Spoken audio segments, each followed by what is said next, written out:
Modus mau belikan baju, wanita bermasker culik anak seorang pengepul sampah di Bandung.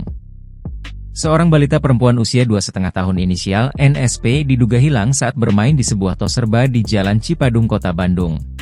Menurut Kapolsek Panyileukan, Kompol Kurnia, pihaknya saat ini masih mendalami laporan hilangnya anak perempuan tersebut.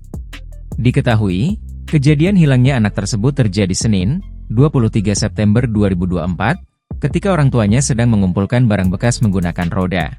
Kemudian mereka didatangi seorang wanita yang mengajak NSP bermain pada pukul 20 waktu Indonesia Barat. Ibu NSP pun ikut bermain dan mereka diajak oleh wanita itu ke mall untuk membeli baju baru. Sesampainya di sana, Ibu NSP diminta untuk mengganti pakaian di ruang ganti.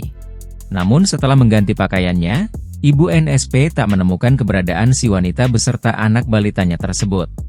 Dengan kondisi kebingungan, Ibu NSP kini melaporkan apa yang menimpanya ke polisi. Terbaru, melansir beberapa sumber, polisi telah berhasil meringkus wanita penculik balita itu. Terduga pelaku diamankan di rumahnya oleh tim unit Satreskrim Polsek Panyileukan. Polisi kini masih memeriksa wanita penculik balita itu untuk mendalami motifnya. Download Tribun X sekarang, menghadirkan lokal menjadi Indonesia.